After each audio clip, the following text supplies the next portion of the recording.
On Monday, July 1st, student loan interest rates on Stanford loans, federal plus loans, and graduate Stanford loans will double from 3.4% to 6.8% base. Senator Harry Reid has come out and acknowledged that there will not be a compromise, that they cannot strike up a deal to solve this problem. Mitch McConnell ran to the press and indicated the reason why there is no deal is because Senate Democrats were not willing to take up the House bill.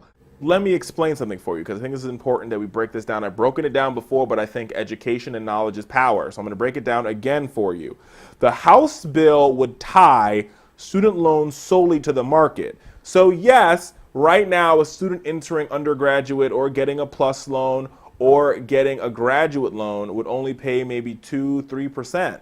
But the House bill does not offer, at least of my knowledge, and I could be wrong, and if I'm wrong, tell me I'm wrong, but it does not offer a cap.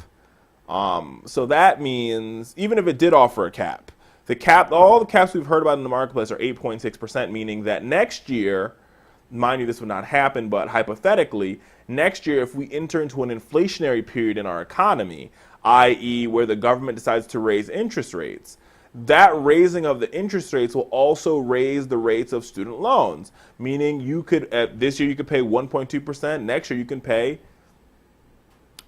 8%. Why this bothers me, and I've said this also before, is because the banks that you're borrowing from, or the lending market, a lot of people borrow from the government. One in the group of people that borrow from the government are Wall Street banks. Wall Street banks overnight, on their overnight lending market, borrow at 0.75%. Now you can't tell me, like Elizabeth Warren has said a couple times, why it's fair for banks to borrow at 0.75%, but the students that are the future of America to borrow at almost 8%.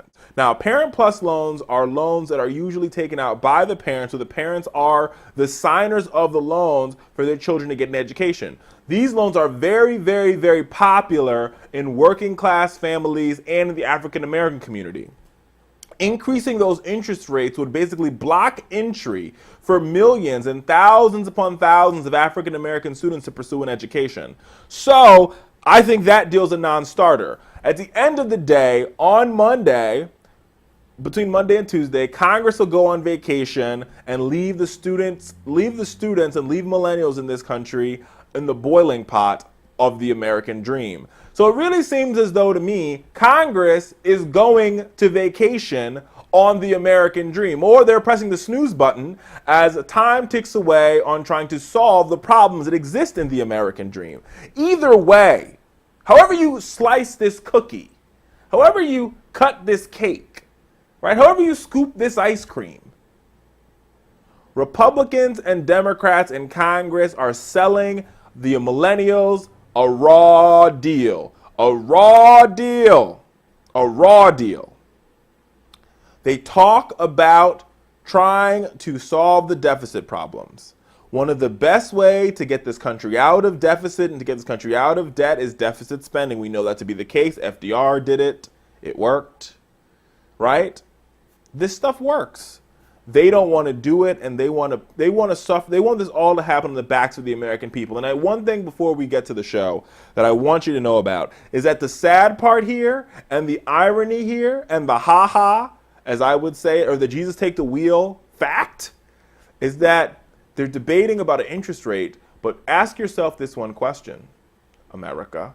Who gets the interest payment? Who is the receiver of that dividend? Your answer? The United States government.